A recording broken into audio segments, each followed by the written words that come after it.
Hey everybody, it's Simon Williams coming at you with another video for Northeast Christian Apologetics. Once again, I have you out here on the trails of Connecticut with me, and we're just going to do some walking around and some talking and discussing things related to Christianity. So I hope that you enjoy the video. And today, I'm just going to be talking about why I am a Christian. It's kind of wobbly. So the first reason that I'm going to talk about, for me personally, obviously all this is going to be based off of my own opinion, because this is why I am a Christian. This isn't to say that, this isn't me telling you reasons for why I think that you should be a Christian. I am just telling you the reasons for why I am a Christian. So, and the first one that I'm going to talk about is that, to me, Christianity just seems intuitively true. You know? So,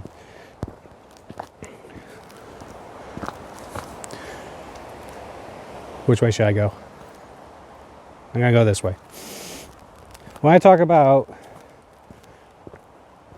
it being intuitively true, I mean that it just makes sense to me, before even considering anything, that there's a God, and that I am, I have some sort of relationship with this being. I don't know exactly what it is, but I get a sense of a divine hand in the world that I see and on my life, and I just get a sense of that kind of presence in reality. In general, I find, intuitively speaking, I find the idea of a mindless universe to be implausible out of the gate. So, that's that kind of hypothesis towards reality. I've always needed an explanation for why people would feel that way. The first time I met a atheist in the Navy, I was kind of surprised that he was an atheist. It didn't make sense to me. I had to ask a lot of questions, like, why do you think that way? What made you consider that? What reasons do you have for believing that there is no God? It was just like intuitively implausible to me. And I don't think that I'm alone in thinking that it is intuitively plausible. Like it's to a point where it's just taken for granted that there is a God or a divine being or some sort of guiding force or creative force in the universe. This is not something that is like isolated to me, and I know that, it's just something that's common and natural in humanity. It's common and natural for humans to believe in some sort of divinity. And so I'm just with the common ground on humanity on that. Sorry, this thing's so wobbly. Maybe I should do something else.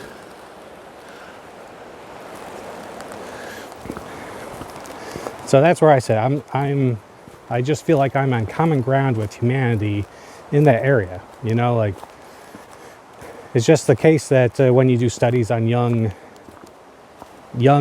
humans growing up, children, that they just intuitively believe that there is some sort of divinity of some sort of consciousness that's beyond them, beyond us.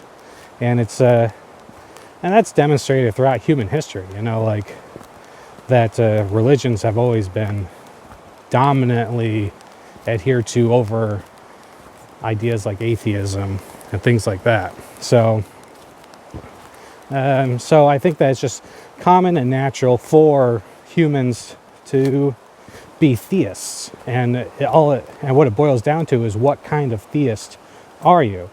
It's very rare and uncommon. It's very uncommon, if not rare, that humans are atheistic. So that's my reason behind that. That It's just intuitively plausible. So that's my number one reason that I'm going to talk about. It's not my strongest reason for sure, but it is definitely a part of it. You know, I would be lying to say that I just think that theism is implausible, and then I mean that's not entirely true, because like when I was an atheist for a little bit there, for like 2 years I was an atheist.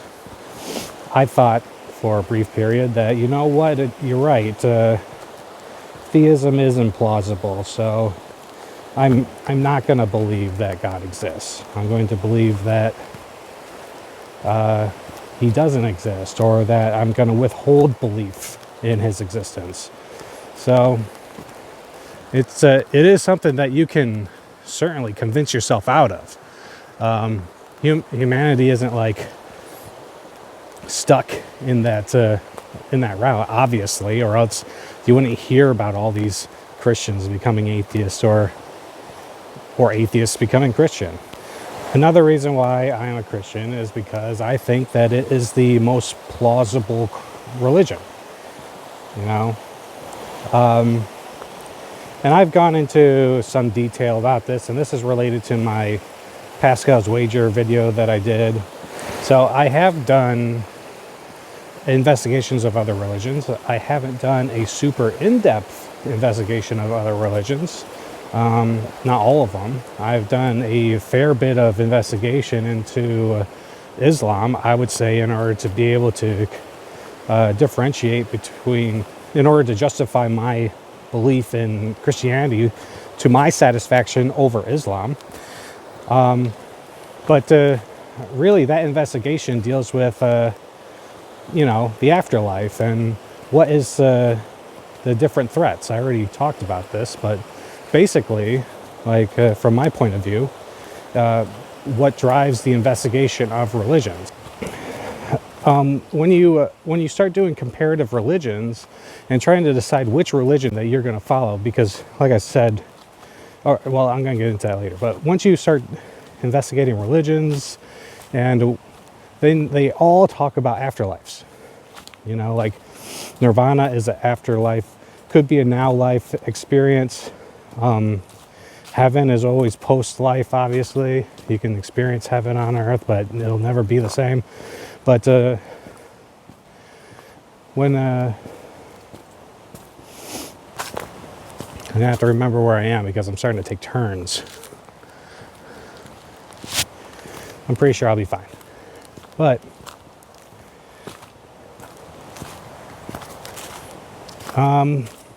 where was I? When you're doing comparative religions, I think that Pascal's Wager offers you a guide into doing this investigation, because we don't have an infinite amount of time to do this investigation. We have short lives, and we are preoccupied with trying to survive in the midst of it. So we need to be able to do this investigation while we can, when we can. And since we are talking about an afterlife, what happens after you die? Nobody really knows. Everyone says they have an idea of it. I have an idea of it. You probably have an idea of it. A lot of this, but nobody actually knows what happens after you die. Some people say that you experience a reincarnation. You get incarnated again. So yourself becomes embodied into another kind of life form of some sort, whether it be a cow or another human or some sort of other beast. You don't know, but you will be reincarnated. Some people think that. Some people think that nothing happens. When you die, everything stops, and the state of existence that you were in before you were born is the same as after your death, which is basically to say non-existence, or if you're ever in an unconscious sleep, that kind of stuff. Some people think that you go on to experience eternal bliss, or you experience a temporary bliss, or you experience eternal conscious torment, or you experience some sort of temporary conscious torment. And if we're going by like Pascal's wager, and in my last video I said that Pascal's wager is basically a guide for things that are prudentially warranted. We're talking about things that it's prudent to look into more closely. And from my perspective, from my humble perspective, it is more prudent to look into religions that threaten you with eternal conscious torment. So, which religions, because those are just a lot scarier, you know, like those are things I would want to avoid. If they're avoidable, then I'd like to avoid them. And which religions threaten you with eternal conscious torment? Well, the list isn't very long. It's Christianity, Islam, and there's some forms of Wicca. And the eternal conscious torment that is threatened by those forms of Wicca is just, and they say this, the Christian hell. So, if your punishment is the Christian hell, then how do you avoid the Christian hell? Well, you do the things that Christianity teaches you. You know, like confess with your mouth that Jesus is Lord and believe in your heart that Jesus raised him from the dead and you will be saved. That's about it. Obviously, if there's a lot of things loaded into that scripture that makes it necessary, it makes you have to do other additional things if you are to actually say those truthfully. But that's it. That's all you do to avoid Wicca. So if that's the case, then you should just beeline towards Christianity. So if the investigation then is just between Islam and Christianity, then you need to go about proving, I think, you need to go about trying to prove these religions wrong. I think that the best thing to do would be to assume that they're both correct and then go about trying to prove them wrong. That's how you do with every hypothesis. You generate a hypothesis, what you think is the case, and then you set out trying to disprove it. You're trying to falsify that hypothesis. And for me, falsifying Christianity, how do you go about falsifying these religions? You know, if we're looking at something like Islam, how do you go about falsifying Islam? Well, you can try to disprove the existence of Allah, but I don't think that's possible. I personally don't think it's possible to disprove the existence of the Christian God or Allah. The nature of his existence is such that it's impossible to disprove it. You know, like, that's just it. I just think that the nature of the existence of Allah or the Christian God, because I think that they're different gods, are that the nature of their existence is such that it's impossible for us to disprove it. So, but there are aspects of the religions that are falsifiable.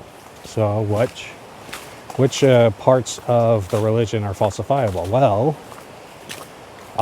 Islam leans heavily on the existence of Muhammad. You could go about trying to disprove the existence of Muhammad, and I've known people to try to go that route. I'm not convinced. I think that Muhammad was a real historical figure, that he actually exists and did the things that are recorded of him doing. And also, and the same thing goes for Christianity.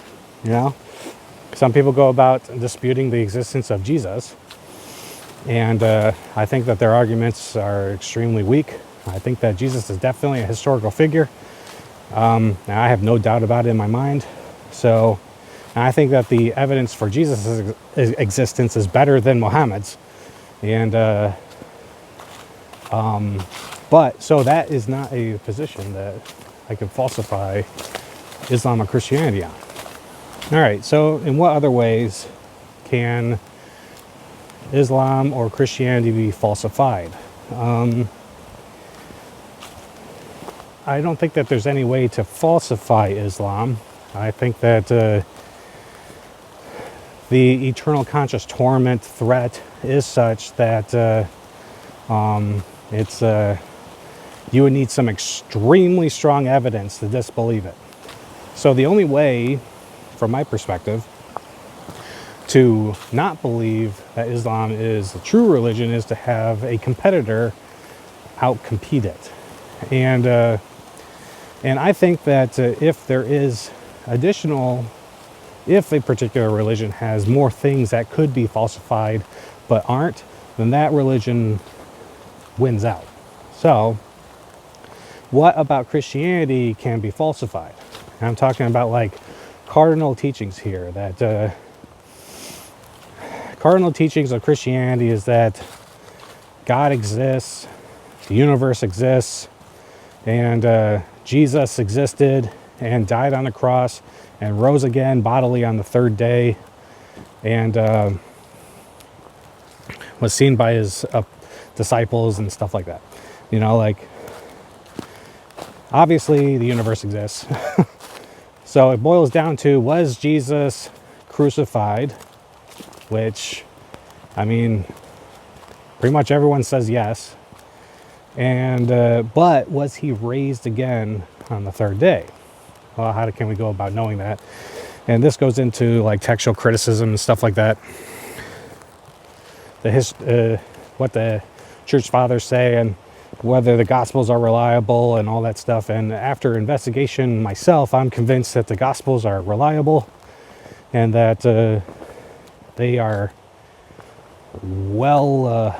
that they provide a well-attested account of Jesus's life and teachings and also of his actions, that they are reliable to the extent that they can be believed.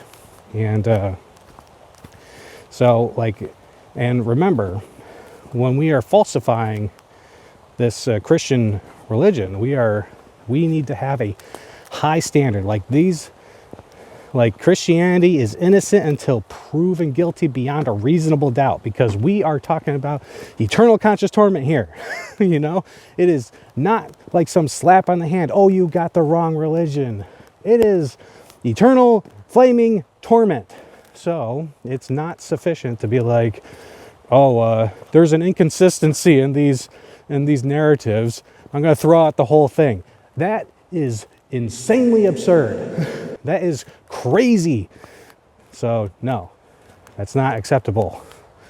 So when we talk about these things, it needs to be done very carefully and with on the error that they are true. Man, there are a lot of turns on this trail. Should I double back?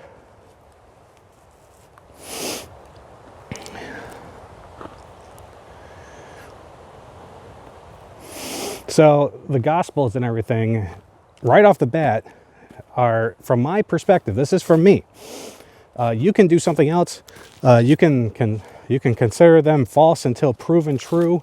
I personally think that's nuts, and I don't do it myself. But you can if you want. But from my perspective, they are innocent until proven guilty, and any kind of little inconsistencies do not even come close to providing sufficient justification for risking eternal conscious torment. I don't know why anybody would think that things like in one account, in the Matthew account, there's one angel in the tomb. In the Luke account, there's two angels at the tomb. Which is it? Really? That's all it takes? That's all it takes for you? Or the inconsistency of like, When did the women come to the tomb? Was it early in the day? Was it while it was yet dark? Which is it? It's like, really? Really? Are you kidding me right now? Or that there's differences in the birth narratives? Really? Like, I'm just, it doesn't make sense to me at all. Like, and even providing an alternative explanation, even if it's seems more plausible on a naturalistic framework, that's the thing. All right, so this is the thing. Even if it seems more plausible on a naturalistic framework, that's exactly what's at stake here. Like, in this investigation, naturalism or any theory of reality that contains atheism is not even on the table for consideration. Like, we are assuming that Christianity, like the God of Christianity, exists, and if he does, then these miracle accounts or things like that are perfectly within his power to do. What we're doing is trying to prove it false. And to say that, well, I have a naturalistic explanation, doesn't prove it false. All it does is provide an alternative explanation. Right now, since naturalism isn't even on the table for discussion, we need to put that aside. It's not important. Like, that kind of account is not useful for this conversation. Does it disprove it? It could if it provides sufficient more warrant. You know, if there's very strong evidence to believe it over the gospel narratives. But if it's of equal footing, or even if it's of only slightly better footing, then it needs to be thrown away. It's not worth it. It's not worth risking eternal conscious torment for that. So, and for the record, I've never met a naturalistic explanation that explains all the data of the early church and Christianity. They've never come close. They're only plausible for one section of it, but it doesn't explain other things. For example, the hallucination hypothesis. So, a lot of people think that, well, the disciples tended to indicate that they have a genuine belief in Jesus' resurrection from the dead. What can explain that? Well, there's a couple of explanations. One of them is that Jesus actually rose bodily from the dead. Okay. Another explanation is that they all hallucinated it. And so they did have a genuine belief in Jesus' resurrection from the dead, but he was such an important person in their lives that they couldn't believe it, and so their mind fabricated his rising from the dead, or at least just a few of them. Maybe it was just Peter and perhaps James or Paul, and they, even though Paul is crazy, it would be crazy to think that he hallucinated it, even though some people do think that he was experiencing like a lot of guilt about harming the Christians and then had that hallucination. But anyway, so even if it was the case that only a few had experienced Jesus raising from the dead, that would mean that a lot of the people in the early church were liars, because Paul was bold enough and confident enough to say that there were several people that Jesus appeared to, like all the 12, James, the brother of Jesus, his brother, and 500 other people. So, and he was like, they're still alive. You can go talk to them yourselves.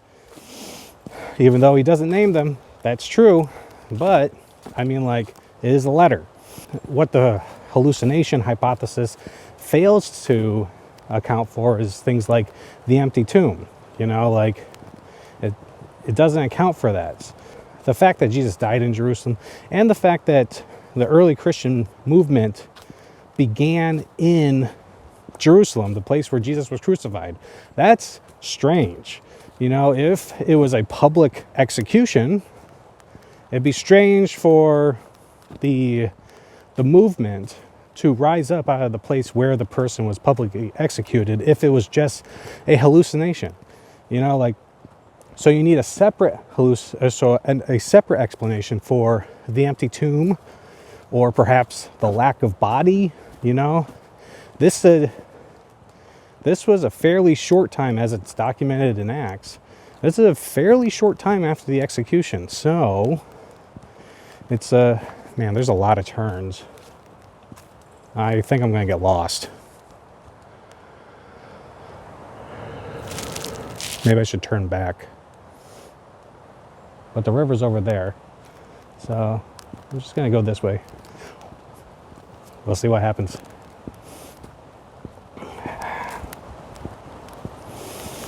But anyway, so it would be a strange thing for Christianity to rise up based off of a dead, crucified Savior in the place in which he was crucified, and also the strength of which the conviction for this is super high.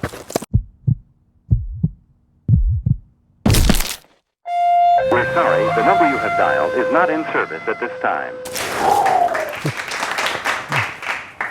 And like I said, and the conviction for this belief is super high. Like, these people were willing to suffer for it. And so the hallucination hypothesis would oftentimes have to be coupled with some sort of conspiracy. That somebody stole the body, that and that people were lying about it. You know, that 500 that Paul mentioned? Well, they were all liars. Or Paul was lying or exaggerating that there wasn't actually 500 people, you know? So if anything, with the idea that, I'm going to go back the other way because I know where I am. And if I keep following that, it'll just head me back to the bridge with the stairs. And I don't want to go on that just yet. But I don't want to break my neck on this ice either. So I need to be super careful. But anyway, so you need all these hypotheses, and as soon as you couple a hypothesis to another hypothesis, it lowers the overall probability of it being true. So even if the resurrection hypothesis, and this is after assuming that Christianity is true and that the Christian God exists, from my perspective, it's less plausible than just a resurrection, you know? So it's not enough to say, yeah, certain key members of the Christian movement hallucinated and the rest were liars, or just believed so strongly in Peter's testimony that they also had hallucinations themselves, or lied to say that they had hallucinations, and then were willing to risk suffering to the point of death. It's just not, it's not good enough for me. It might be good enough for you, and that's fine. You know, if you want to risk eternal conscious torment on that, go for it. And if it bothers you that I'm talking about eternal conscious torment, get used to it, because like that is not a trivial matter. That's the most important thing in the entire universe, is whether or not you're going to be experiencing eternal conscious torment after you die. Why would you, with that threat there, because nobody knows what happens after you die, why would you just sit back and be like, what happens, happens? That's a irresponsible and immature way to think, in my mind. And that's not to say that I haven't thought that before. You know, I've thought things like that before about a lot of things. And you know what I was being? I was being immature and irresponsible. You know, YOLO. You only live once. Might as well do what you want. I've definitely thought that before. You know? And it was stupid of me for a lot of those situations. You know, it's not stupid for every situation. Obviously, it's like, you only live once, so why don't you go on that roller coaster? Yeah, sure. Or, you only live once, why don't you have sex with that woman that you're not supposed to? You'll never be able to experience that again. Definitely been there. Since Christianity has at least one more falsifiable cardinal teaching that can't be falsified, I prefer Christianity over Islam. Not to mention that, I find, but this isn't to prove. It just makes me more inclined to Christianity. So this makes me more inclined to Christianity, kind of non-objectively, where I find that Muhammad was morally reprehensible. I think that he was a immoral person, among a lot of things, like the whole jihad thing and killing lots of people, and but also, marrying a girl who was 6 or 7 years old and then consummating the marriage at 9 years old. I just don't find a pedophile like that to be a good moral guide. So that makes me disinclined to want to follow him as a moral guide. Maybe it's just me. I think that being a pedophile immediately makes it so that you can't be a moral guide. But at least an unrepentant pedophile, which there was no indication that he ever repented for that. Aisha, the girl, the prepubescent child that he married and had sex with, is called the mother of the faithful. So she was glorified for that. But that's not to say that Islam is false because of it. It could be the case that Allah is the foundation for moral values and duties, and that as in regards to having sex with children, I'm just wrong. However, I highly doubt it. So, and this isn't like back in the day when as soon as you hit puberty, you're good to go, where nowadays we consider 16, 17-year-olds to be children, when back in the day they could get married and have kids in their teens, This is like a 9-year-old. This is prepubescent. So it's very different. Very different. At least different enough where it makes a difference for me. Maybe not somebody else, but it does make a difference for me. And when I say it doesn't make a difference, I mean people who would consider, since in the old days teenagers were fine with making families and stuff, that means that you could also do it with 9-year-olds.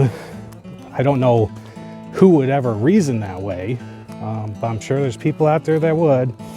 I mean, there's 8 billion of us.